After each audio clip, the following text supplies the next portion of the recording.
झारखंड विकास party के तत्वाधान में शुक्रवार को विश्रामपुर विधानसभा क्षेत्र के युवा समाज सेवी विकास दुबे के नेतृत्व में जन आशीर्वाद यात्रा का किया गया शुभारंभ।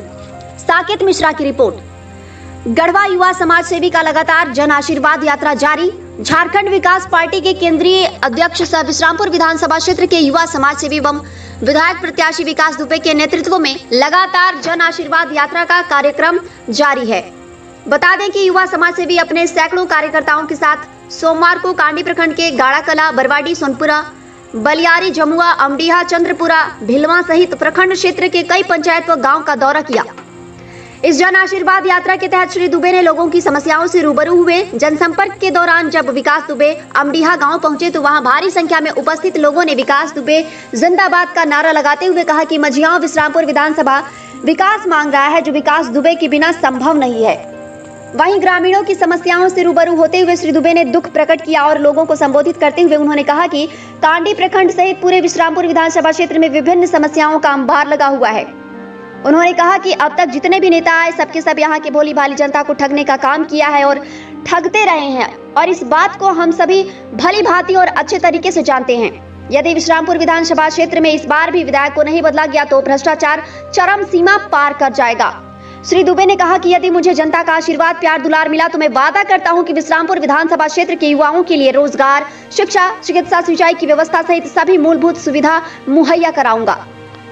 अंत में उन्होंने कहा कि क्षेत्र के सभी पंचायतों के सभी गांवों में जन आशीर्वाद यात्रा के तहत जनसंपर्क जारी रहेगा।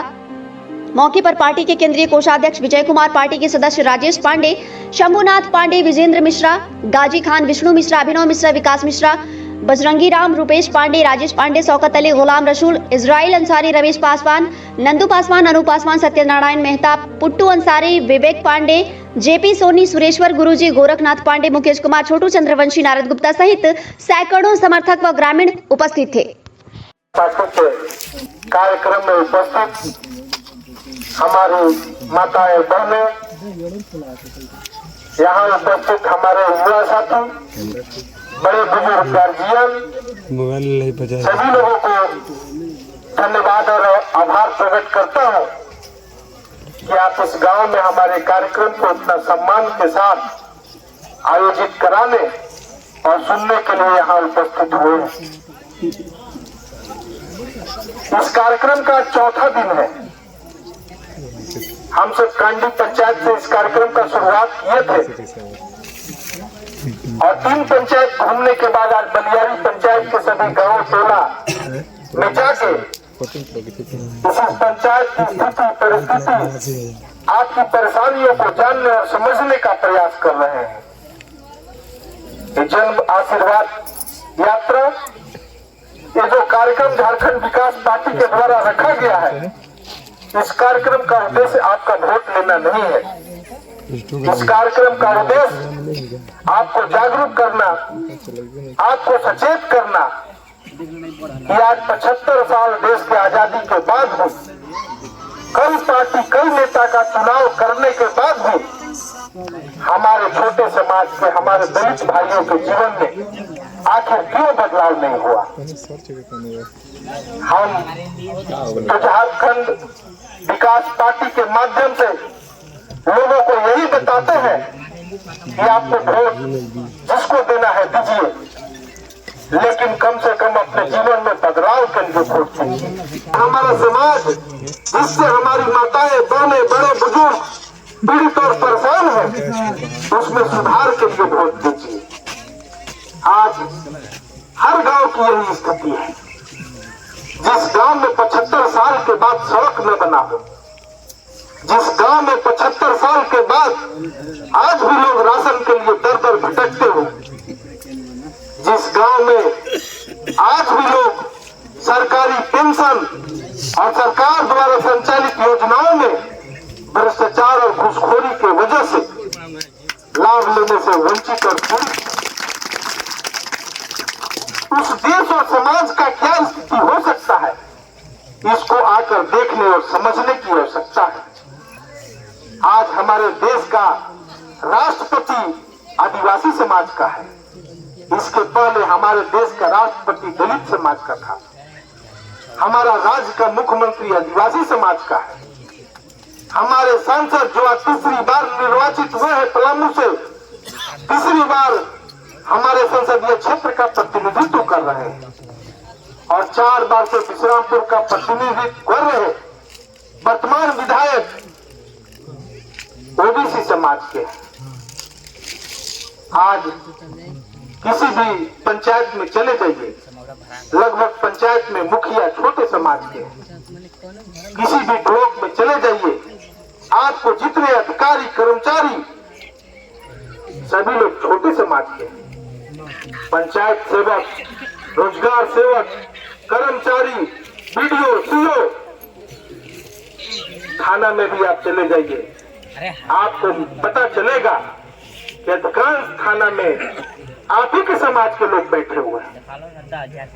लेकिन जिस वोट को आप जाति नेता के नाम पर अपना बहुमूल्य वोट मुफ्त में दे रहे हैं, वही जाति का आदमी जब किसी पद पे बैठ जाता है तो आपका काम बिना पैसा लिए नहीं करता है। तो दिल में कभी भी ये बात नहीं आता है कि हमारे समाज का गरीब आदमी है। मैं भी कभी इसी परिवार समाज में रहता था, आज सौभाग्य से नौकरी मिल गया, कुछ करने का हमको अवसर प्रदान हुआ, तो अपने लोगों का दोहन और शोषण क्यों कर रहा हूँ?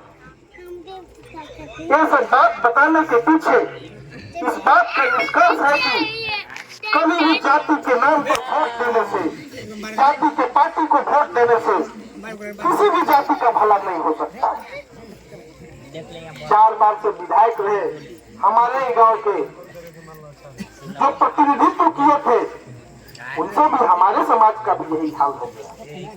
ब्राह्मण समाज वोट देते देते 40 साल से उठ गया, अब की काम होगा, अब की विकास होगा, अब की नौकरी लगेगा, अब की रोजगार मिलेगा। लेकिन नतीजा क्या हुआ? जिस आदमी के पास रहने का घर नहीं था, उसका राज्य में कई घर बन गया, कई गाड़ी हो गया। लेकिन जिसके वोट से आदमी राजा बनता है, आज वही गरीब आदमी, आम आदमी। क्या स्थिति है? किसी भी गांव में चले जाइए, जब कोई बुजुर्ग बीमार पड़ता है, किसी बच्चा का एक्सीडेंट होता है, उसके घर परिवार के लोग चंदा मांगने के लिए, लोन लेने के लिए, समूह से कर्जा लेने के लिए विवश है और उसका इलाज उसके बाद भी सही तरीके से नहीं होता है। कोई स्कूल चलाता है, कोई हॉस्पिटल चलाता है। यही वजह है कि हमारे राज्य का सारा स्कूल, सारा शिक्षा व्यवस्था चौपट और बर्बाद कर दिया गया।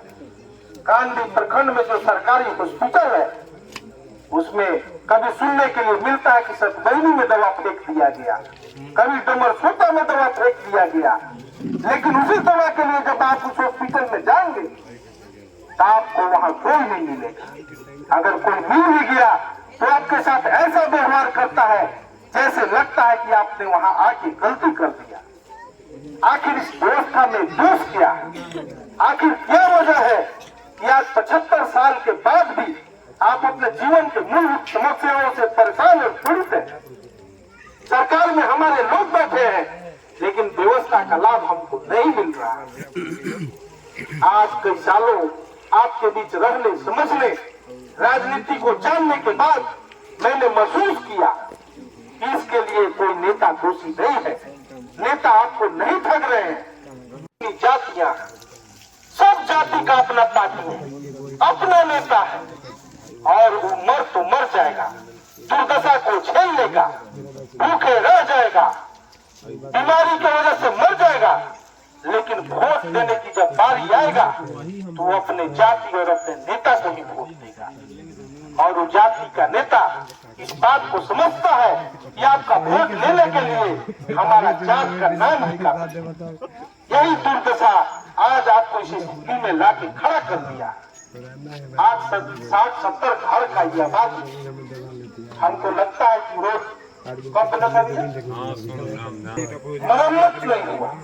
91 के बाद कितने प्रतिनिधि आए, पंचायत के प्रतिनिधि हो, विधायक हो, सांसद हो, कई चुनाव हुआ होगा, लेकिन आज तक इस टोला पर आपके दीन दशा, आपकी स्थिति परिस्थिति को देखने के लिए नहीं आया।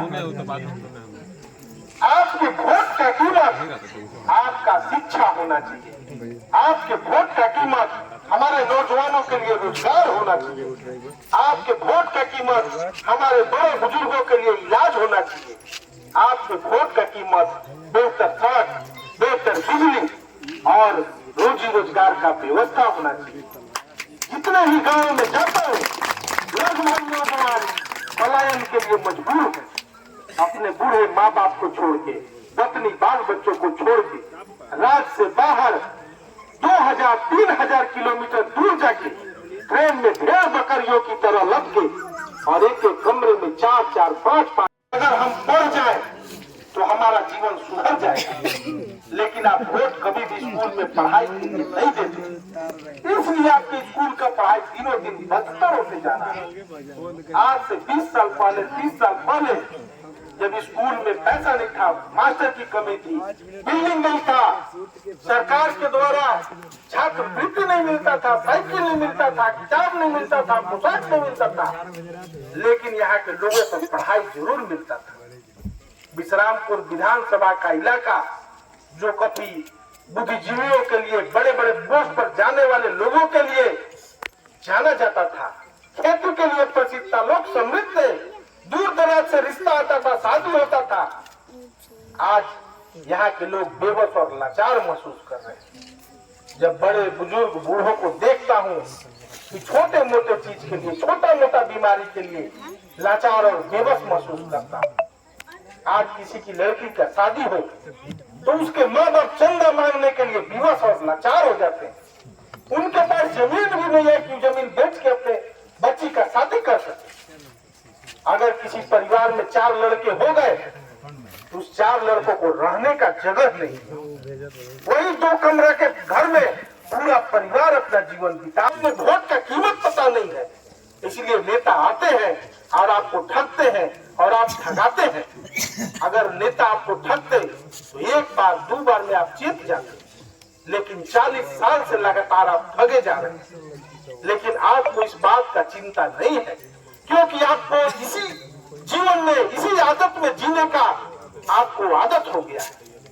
जिस जाति, जिस समाज के सभी लोगों से आग्रह करूंगा, खासकर अपने नौजवान साथियों से आग्रह करूंगा कि भाई जितना जात पात करना था हो गया, जिसको वोट देना था दे दिया, जिसको नेता बनाना है बना दिया, लेकिन अब जब भी वोट दो अपने गांव के विकास के लिए वोट दो, अपने छोटे बच्चों को पढ़ाई के लिए वोट दो, अपने रोजी रोजगार के लिए वोट दो।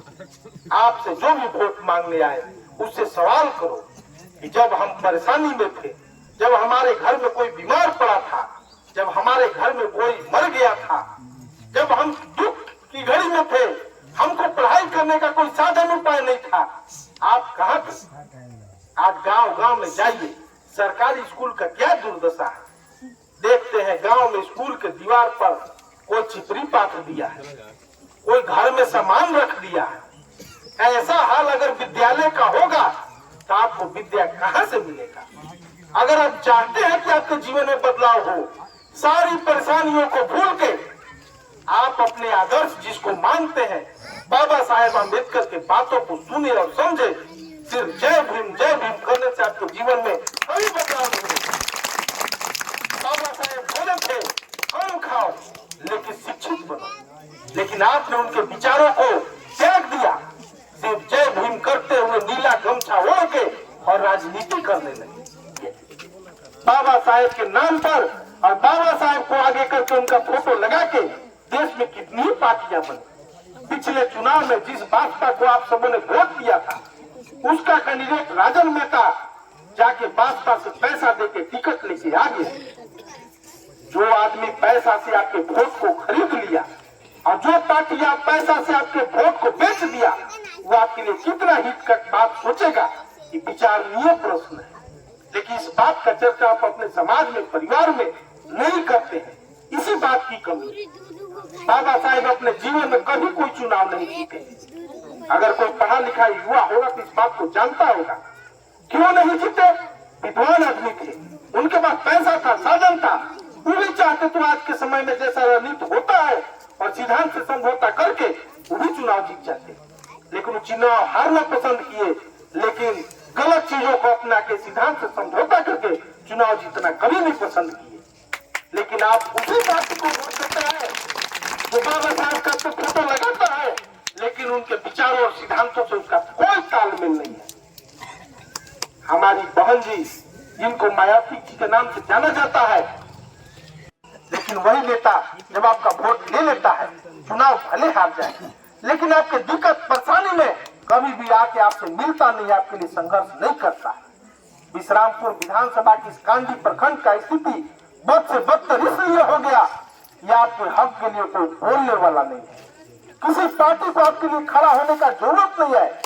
सभी लोग बोलते हैं कि अरे दलित समाज भी क्या जाना है, वो लोग तो हाथी को छोड़ के दूसरे को वोट ही नहीं देगा, नहीं आए।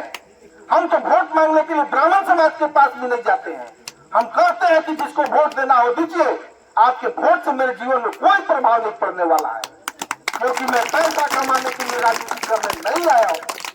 पैसा कमाने का सारा तरीका, सारा विधान मेरे पास पहले से मौजूद है, और पैसा हम राजनीति में आके नहीं कमाएंगे। अगर हमको पैसा कमाना होगा तो आप जिसको पैसा देते हैं हम उसी से पैसा ले लेते हैं। इसके साथ आप जुड़े और इस पार्टी को आपका समर्थन मिला तो कोई माई का लाल इस गांव में आके आपसे घूस नहीं मांगेगा। किसी भी गरीब के घर के ऊपर प्लास्टिक का छप्पर नहीं रहेगा। आपको राशन और पेंशन के लिए नहीं भटकना पड़ेगा। हमारे छोटे बच्चे बेहतर स्कूल में पढ़ेंगे और इसी स्कूल में, सरकारी स्कूल में आपको बेहतर पढ़ाई का व्यवस्था करके दिखाऊंगा। जब हमारे बच्चे पढ़ जाएंगे तभी माँ बाप का जीवन सुधरेगा और वो आपके लिए सबल बनेंगे, आपका सहारा बनेंगे। नहीं तो हम सुनते हैं, देखते हैं, कई माँ बाप जाती है, बड़े बड़े बच्चे हो गए हैं, लेकिन माँ बाप उनके लिए बोझ हो गए। आज दो माँ बाप मिलकर 4-6 बच्चों का पालन पोषण कर ले रहे हैं, लेकिन आपके समस्याओं का समाधान जिंदाबाद जिंदाबाद जिंदाबाद रामपुर की जनता जिंदाबाद जिंदाबाद जिंदाबाद जिंदाबाद जिंदाबाद जिंदाबाद जिंदाबाद। हेलो।